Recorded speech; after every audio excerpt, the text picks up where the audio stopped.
Head lines آپ نے دیکھی ہیں۔ بلٹن کے آغاز میں آپ کو بتائیں پاکستان اور چین کے درمیان مختلف شعبوں میں تعاون کے لیے مفاہمت کی یادداشتوں پر دستخط کر دیے گئے۔ وزیر اعظم شہباز شریف اور نائب چینی وزیر اعظم ہاؤ لی فینگ بھی تقریب میں شریک ہوئے۔ وزیر اعظم شہباز شریف کا کہنا ہے کہ سی پیک کے دوسرے مرحلے میں داخل ہو چکے ہیں۔ چین کے ساتھ معاہدوں سے سرمایہ کاروں کا اعتماد بحال ہونے لگا ہے۔ Under CPEC, more than $25 billion worth investment took place in power sector, road infrastructure, hydropower and public transport. We will undertake second phase of CPEC under a new model. It will be between B2B, it will be investments in agriculture, in information technology. We are friends, all weather friends, are in brothers, and this friendship will continue and will not tolerate any kind of obstacle in its way. Pakistan کے دورے پر آئے چین کے نائب وزیر اعظم how لی FAANG کو ہلال پاکستان سے نواز دیا گیا ہے۔ ایوان صدر میں چینی نائب وزیر اعظم کو ہلال پاکستان دینے کی تقریب منعقد ہوئی۔ تقریب کے دوران صدر مملکت ڈاکٹر عارف علوی نے چینی نائب وزیر اعظم ہاؤ لی فینگ کو ہلال پاکستان سے نوازا۔ تقریب میں وزیر اعظم شہباز شریف، چیئرمین سینٹ، وفاقی وزراء اور اعلیٰ سول اور عسکری حکام موجود تھے۔ سول ایوارڈ ہلال پاکستان غیر ملکی شخصیات کو نوازا جاتا ہے۔ ایوارڈ پاکستانی مفاد میں قابل قدر خدمات کے اعتراف میں عطا کیا جاتا ہے۔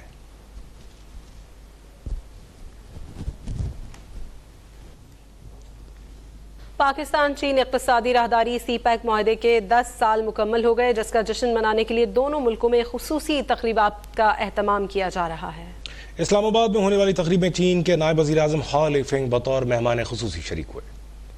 پاکستان اور چین کے درمیان تجارتی انقلاب لانے والے چین پاکستان اکنامک کوریڈور منصوبے کے 10 سال مکمل ہو گئے۔ بیلٹ اینڈ روڈ کے تحت شروع کیا گیا سی پیک کا منصوبہ تقریباً ایک دہائی سے پاکستان اور چین کے درمیان تعاون کو فروغ دے رہا ہے۔ چین کی ابتدائی سرمایہ کاری $46 ارب تھی، جو بڑھ کر $62 ارب تک پہنچ چکی ہے اور اب تک $27.4 ارب کے منصوبے مکمل ہو چکے ہیں۔ سی پیک کے منصوبوں سے 1,92,000 پاکستانیوں کو نوکریاں دی گئیں۔ ملک بھر میں 510 کلومیٹر ہائی ویز بنائی گئی، جن سے ہزاروں مسافروں کی سفری مشکلات ختم ہو گئی ہیں۔ 932 کلومیٹر سڑکوں کی تعمیر و مرمت کا کام مکمل کیا گیا ہے اور ٹرانسمیشن لائن کی تنصیبات کے ساتھ ساتھ 6,000 میگا واٹ سے زیادہ بجلی قومی گرڈ میں شامل کی گئی ہے۔ سی پیک کے اگلے مرحلے میں گوادر سے کاشغر تک ریلوے لائن بچھانے کا منصوبہ ہے۔ اس کے علاوہ کراچی سرکلر ریلوے، توانائی، زراعت، سائنس اور ٹیکنالوجی، IT اور انفراسٹرکچر کے کئی دیگر منصوبے مکمل کرنے کے ہدف پر بھی کام جاری ہے۔ گوادر میں آزاد تجارتی زون کا پہلا مرحلہ مکمل ہونے کے بعد دوسرا زیر تکمیل ہے۔ پاکستان چین اقتصادی راہداری کے اس منصوبے کو آج 10 برس پورے ہو گئے ہیں۔ بلا شبہ یہ منصوبہ ملکی ترقی میں اہم سنگ میل ثابت ہوگا۔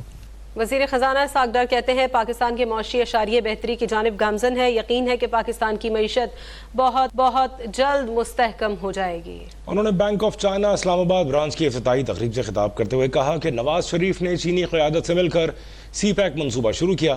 انہوں نے کہا کہ بینک آف چائنا اور پاکستان کے درمیان تعاون جاری رہے گا۔ مشکل صورتحال میں چین نے پاکستان کی مالی مدد کی۔ ہمارے گزشتہ دور میں پاکستان 24ویں بڑی معیشت بن چکا تھا۔ We are fairly out of that turbulent phase. Recently, one of the rating agency has upgraded Pakistan, and we are now moving from stability to growth again. Let me remind you that just 5 years ago, Pakistan was 24th global economy. We had the best economic indicators. The whole world was praising, and the projection was that Pakistan will join G20 within the next few years, and then would be 16th world economy by 2050. So we have resumed that journey. خبروں کا سلسلہ جاری ہے، وقت ہوا ہے ایک break کا۔ دیکھتے رہیے اب تک۔